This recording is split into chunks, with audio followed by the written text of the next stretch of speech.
I'm going to be honest and say I didn't necessarily want to do it for myself. Okay. I wanted to do it because I recognized the fact how important me telling my story was, because I was like, there's a little kid in a rural area somewhere in America or somewhere in the world who grew up like me, who don't think that there's anybody else like them. You're listening to the Spiritual Shitshow podcast with Suzanne Sole, episode 44. Hello, all you wonderful rays of glorious sunshine, and welcome to the Spiritual Shitshow podcast, where we get into the high drama the healing and spiritual awakening journey can be. I'm your host, Suzanne Sole, comedian, lifelong spiritual student, and I am sharing the incredible, wondrous gems I have learned along my journey that have helped me, and that I hope help you too.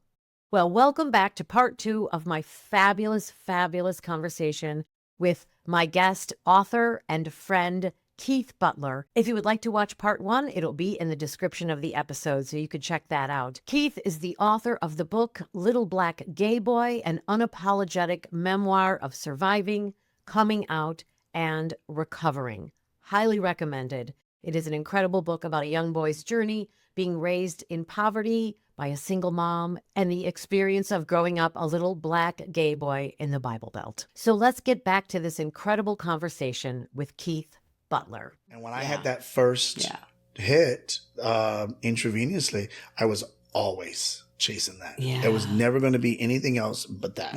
I was always chasing that. And so what got you, so you're partying, it's been 3 years. How we stopping at this point again? Paranoia.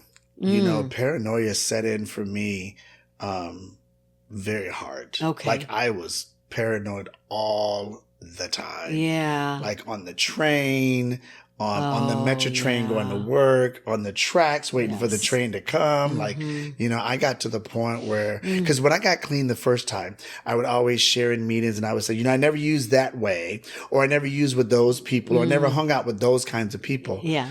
But when I relapsed, I started using that way. Yeah. I started hanging out with those kinds of people. I became those kinds of people. You know, where I saw the tree people and I saw all the craziness, you know.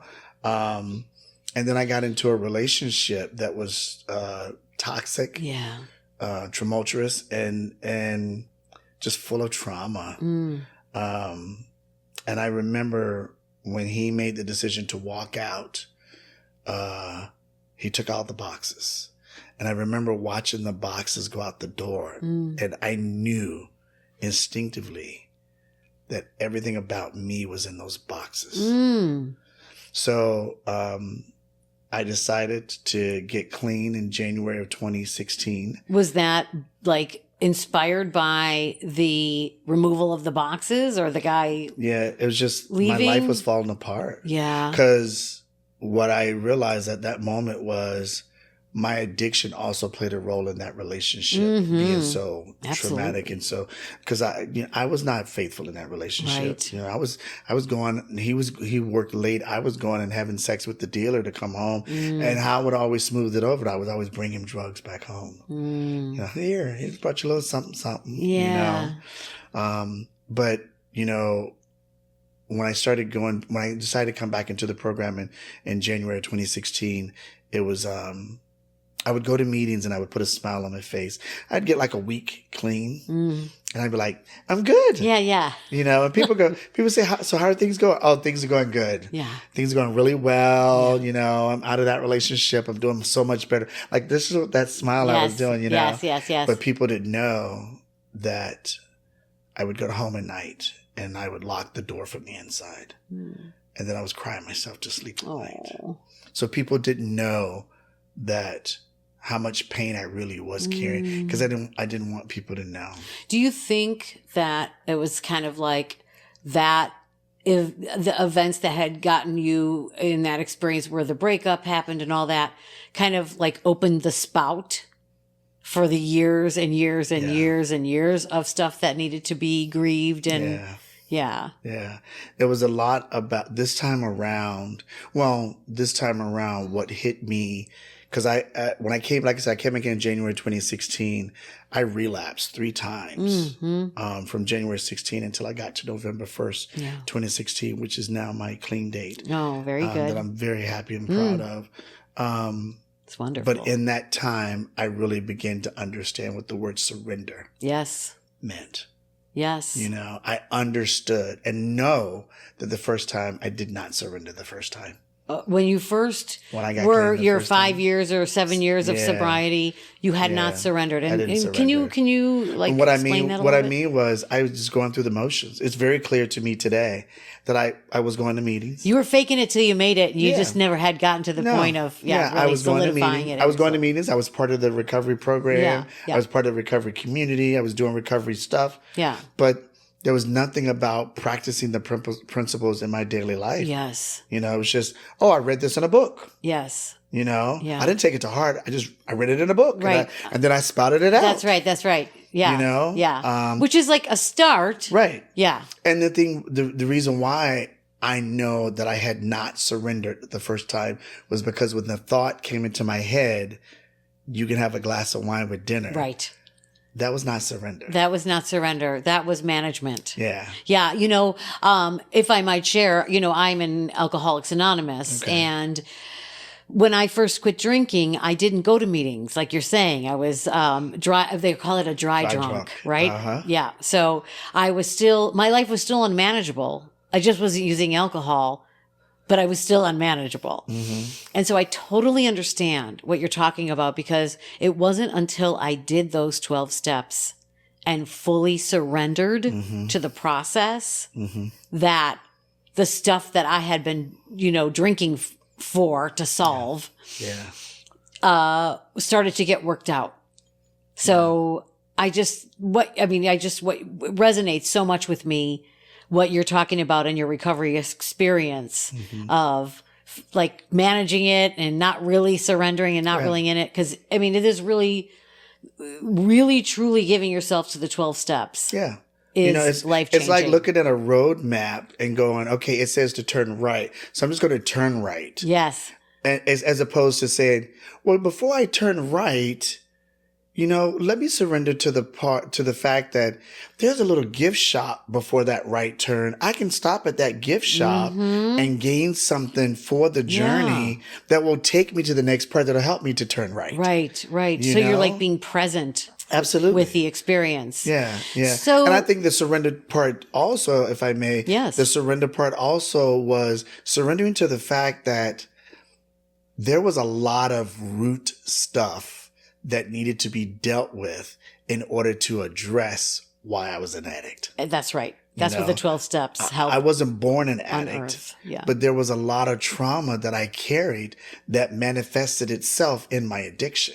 And until I really recognized and surrendered to that thought, that unless I deal with the root of what caused, you know, this addiction and this behavior, then I'm never going to get sober. I'm never going to be able to walk in a place and feel my authentic self. And so I started to do the work, you know, that was required in order for me to deal with the root, and then started to piece it together and go, well, that's the reason why you were hooking up with men who were this kind of person or that kind of person, because you carry trauma, you know, about that kind of man, you know? Right. You're trying to, I always feel like when we're putting ourselves in those difficult situations, we're always trying to work out the old trauma with that person who reminds us of someone that we experienced trauma with in our youth. Yeah. So when you actually started to write your book, what was your inspiration like? It's time for me to write this book because... So it started to manifest itself in my body, you know, and I just... What do you mean by that? Well, I would see books or I would see people talking about writing a book, and I would go, I'd be like, oh, I want to do that someday. And I was like, yeah, I want to do that someday. And I had a friend, his name is Mark, and he and I worked together at one point in Chicago. I mean, in California. And he wrote a book, and he had a book signing here in Chicago. He wrote it about his experience as a Polish American and all the great things he's got to do and the struggles that he went through and stuff. And I went to his book signing. Excuse me. And And I remember I was sitting at his book signing. And again, because of my connection to my higher power that I choose to call God, was tapping me on the shoulder. And he was like, he did it. That's right. You can do it. Oh my God, I love it. He's like, he did it. Look, he wrote a book. Your higher power is very communicative with you. Oh, he is. I love it. Oh, he is. You know, it's amazing. She really is. God really knows how to speak to me that I can, without a shadow of a doubt, know that it's God's voice. But also, you know, you have to be receptive. Absolutely. And so, absolutely, you know, I think that's why it continues to occur, is because you're like, oh, yes, I'm listening. Okay. Yeah. I mean, I really get that from you, you know, whereas somebody else might be like, oh, you know, that's just a crazy thought I'm having. But you were like, God is speaking right now. I'm listening. God is talking. And the confirmations that I get in my life today, like I can have a conversation with you. Like right now, we could have a conversation about all the stuff we're talking about. And then I would go to a meeting and the person who's giving the lead at the meeting would talk about the same stuff that we were just talking about. And I was like, I'm sorry, that's not an accident or coincidence. Synchronicity. That's God's way of saying the confirmation. See, yeah. What you were talking about is right. Yes. I mean, I had an incident not too long ago where I was talking with somebody in a car ride on the way to a meeting. We get to the meeting and the whole meeting is about everything that we talked about in the car. Wow. And this person was a new person coming into the program. Yeah. And he said to me, he goes, oh my God. Yeah. He said, this is everything we were just talking about. I said, it's probably also because you're so tuned into it. I really think that, you know, I was just having that conversation with my other guest it's like a collab. Yeah. You know, and I think the more we tune into it and the more we say yes to it, the more we experience it. So that's why I think you experience it quite a bit, because you're always like, caller, you're on. my sponsees always laugh. They always say, if you ever want to understand how God works in somebody's life, talk to Keith. That's right. Because he's the one who'll tell you, I had negative $50 in my bank account, and just out of nowhere, my godmother sends me a check for $100. Yeah. I was like, yeah. And I never said to her that I had negative $50 in my bank account. Yeah. I mean, you just have, like, when I listen to you and, you know, we travel in a lot of the same spiritual circles, your experience of God and the communication of God with you is just like so grounded.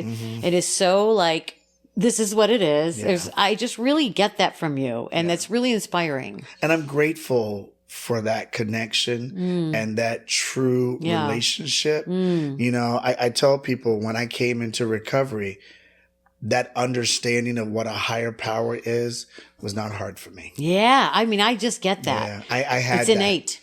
I had that already. Yeah. And it comes from your energy too. You have such a bright, shiny, brilliant energy that comes from who you are. And I really do think it's like, that's because you have this like one-on-one, easy connection with spirit. Thank you. Yeah, I appreciate that. I really do. That's going to make me cry. You can cry all day if you want. So you kept getting these taps. And so I kept getting these taps. And then after I went to Mark's book signing, I walked out. And at the end of the book signing, he was like greeting people and selling books and signing. And he signed my copy of his book. And I said, I'm going to write my book. Oh my gosh. And he said, okay, because I'm excited for you. I said, so I'll be calling you, you know, getting some ideas of how do I do this and that type of thing. Yeah.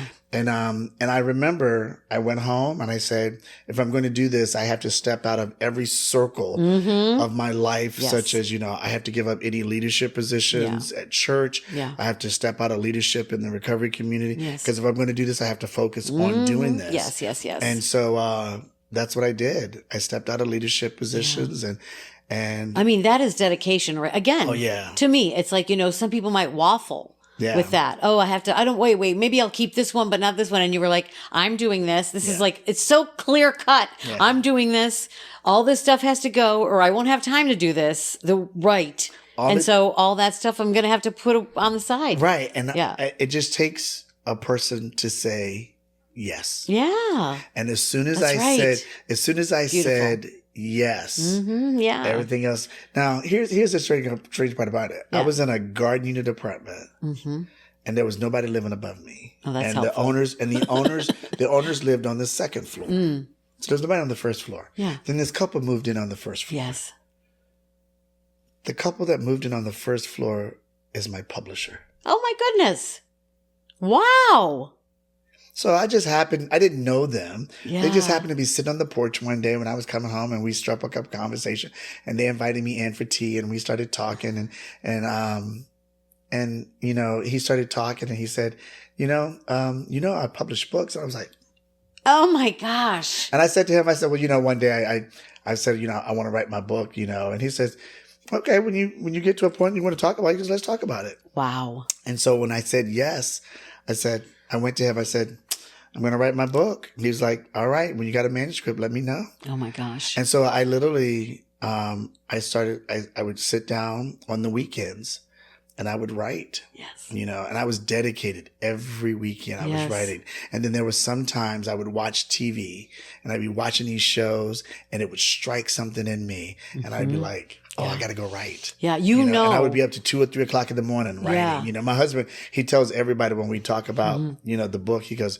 he was very dedicated. Yeah. He was very dedicated. Yeah. And I love that you just knew that, because sometimes, I don't know about you, but people come in and they, oh, hey. And it's just like, you don't understand. Like, it's not about my time. Right. It's about my attention. It's about my attention. And the fact that, when you're working on something creatively, your whole attention kind of needs to be on that, because then when you watch something in a movie, it's because your focus is on your book. Right. Then you are able to grab those nuggets. Right. Be like, oh, wait a minute, that's great. I need to tell my story. Yes. And I would I would write. And that's how it gets done. Yeah. Yeah. Yeah.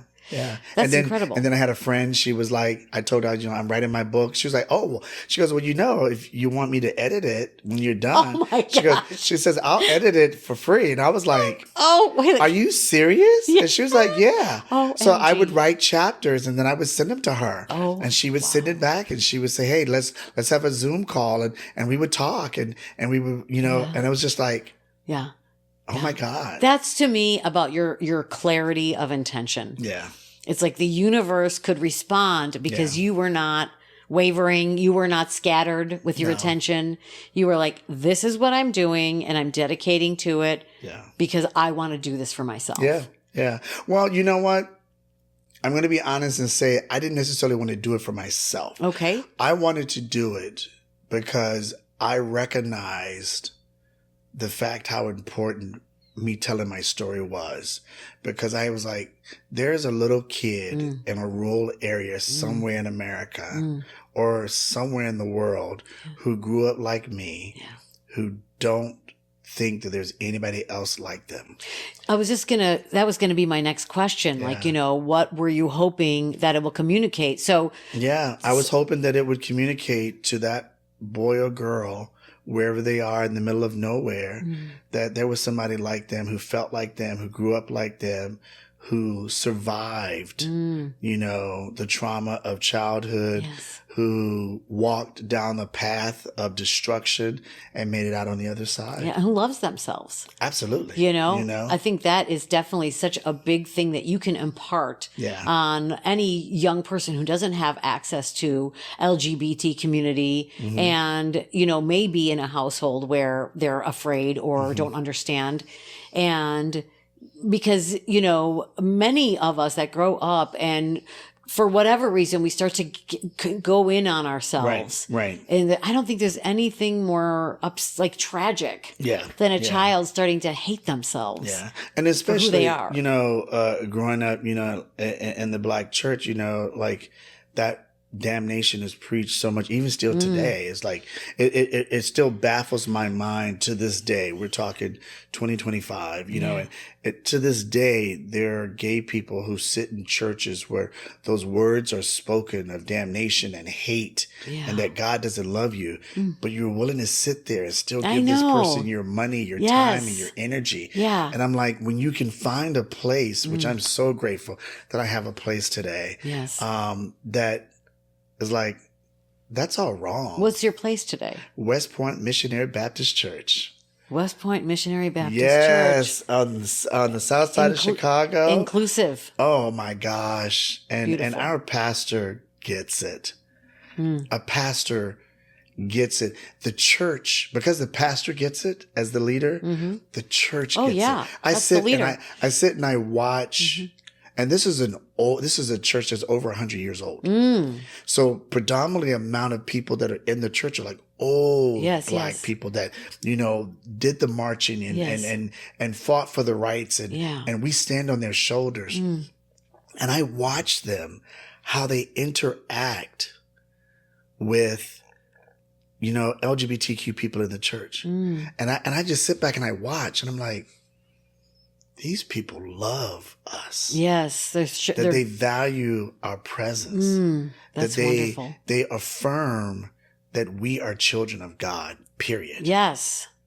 Period. Yeah. Doesn't care about anything else, period. I had an older gentleman in the church. And he saw that I had given a copy of the book to our pastor. And he pulled me aside. He says, I want a copy of that book. And I was like, you do? Yeah. And I was like, the title says Little Black Gay Boy. Yes. He was like, yeah, I want a copy. And I was like, okay. So the next Sunday I gave him a copy. There you go. I said, here you go. And I signed it to him and everything. Wonderful. And the very next Sunday, he said, can I talk to you for a second? I said, sure. And he said, I just want to be honest with you and let you know, it's been a long time since I've read a book. He says, I read your whole book. Yeah. And he amazing. Says, he goes, and you made me cry. He says, and he goes, it's a point in life when you look at people and you see people here at church and you just don't know the stuff that they've been through. Right. He says, your book enlightened me and opened my eyes to so many things. He goes, and I just want you to know, I love you. Oh. And I was like, yeah. And it was like, yeah. I've always wanted to be in a church, a black church. Yes. Where black men like him said, I love you. I love you. And you're wonderful just as you are. Just as you are. That's incredible. That is beautiful. It just blew me away. Yeah. And all of the men are like that in that church. That's extraordinary. They hug us. But I mean, that's the way it should be. It's the way it should be. Whenever. And that's why I say it baffles me that people like me will sit in places where they're not affirmed. Yes. And I don't know if they know or not. But my hope is that they will one day find out that I can walk away from this. Yes. I don't have to sit and take this trauma. Yes, because that's what it is. That's what it is. It's abuse. Over and over and over again. It's abuse. And to me, it's like we are here in the physical world. We really don't know what. There's no way to say this is a sin. You don't know that. Right. You don't know anything. And the only if someone is sitting in a Christian church, the only teaching that they have been directly given is love everybody. Love everybody. Forgive everybody. And help people who need it. Right. Those are the only things that us human beings need to be doing if we want to be following Christ. Right. Right. Everything else. Want to be Christ-like. Yes. Who never once in your Bible ever said the word homosexuality. Right. But you want to speak for him. Right. And say that he says. I mean, it's just such a misappropriation of Christianity. I always, I go back and forth with people in religion all the time. I'm like, if homosexuality was so bad against, with God, I said, why didn't he put it in the 10 Commandments? Yes, exactly. Commandment number 11, don't be gay. I forgot there's an 11. Right. Don't be gay. Yeah, no, I know. And it's just like, for me, I mean, the most wonderful, loving, kind people in my life have been my gay men friends, and so it's just, I mean, the people that have caused me the greatest harm have not been gay people. Right. So it's just, I mean, it's an unfortunate domino effect that has been just going through generation to generation to generation saying this is, and it's like, who are you? Right. To say what is right or wrong? You don't know. Your only job is to love. Right. And because you say that you are doing the work of God, well, then how can you hate? Yes. When we say that God is an all-loving yes. God. Yes. So how can you say that but preach something different? The math is not mathing. It's not adding up. Not adding up. Yeah. You know. So that's, you know, I go back to that statement of, you know, I don't think that the book was for me to write for myself. I think the for myself part was to know that I could do it. Yes. And that I was capable of doing it. Yes. That was the for me part. Yeah. The other part was I want to be able to tell my story to help somebody. Yeah, because, you know, I think we learn as we grow, and I'm learning the same thing. It's like our voice matters, and our voice matters because it's going to illuminate other people. Absolutely. Your story, it, like you said, is specifically for the demographic of a young boy in a rural place where there aren't a lot of connections or positive affirmations of who you are. Right. And they can look at this book and read this book and say, wow. Yeah.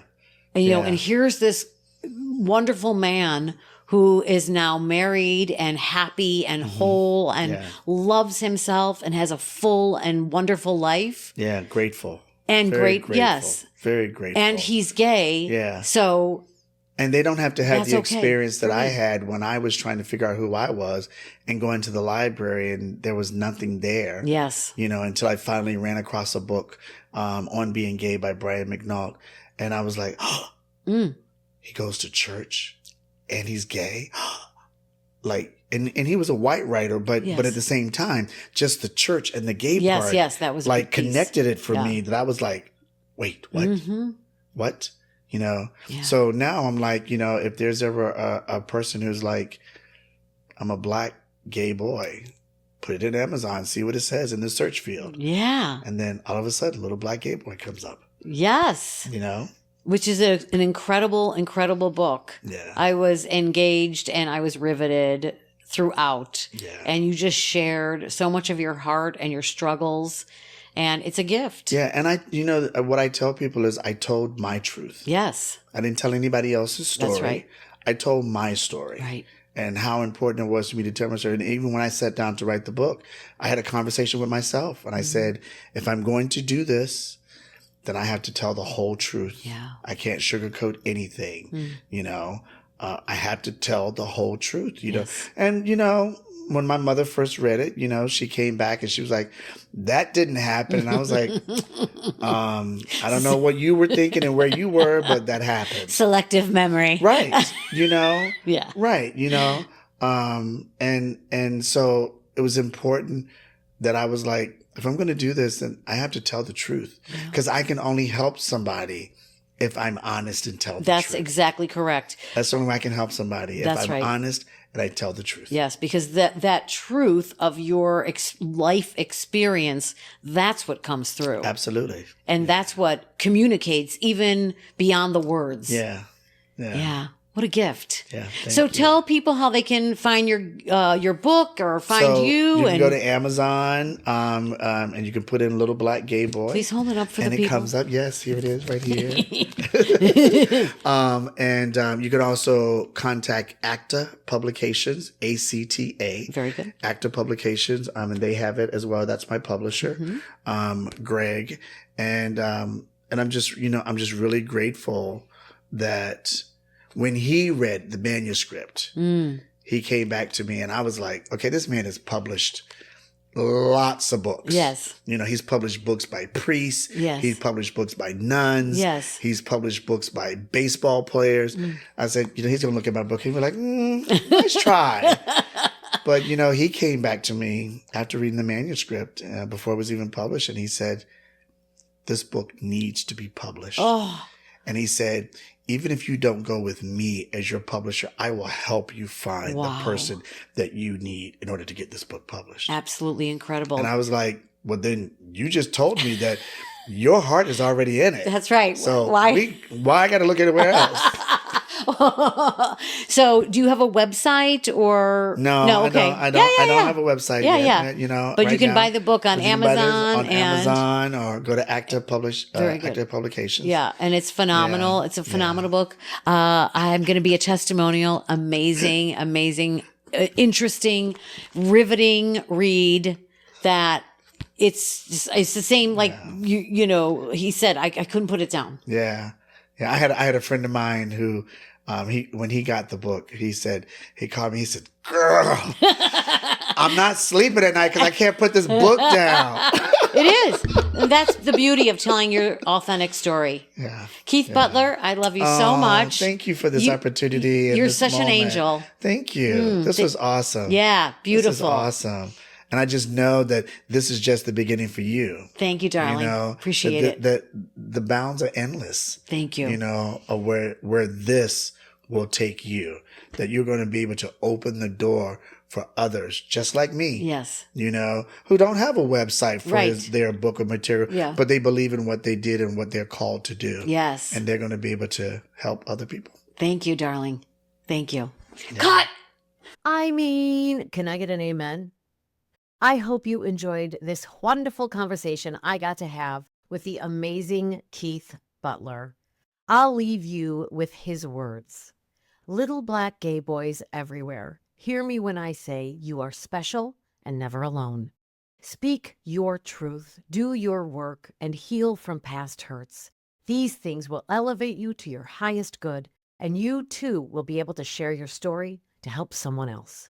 Your life has value and may not have started on the level you wish, but over time and through life experiences, it will become more than you could have ever desired or hoped for.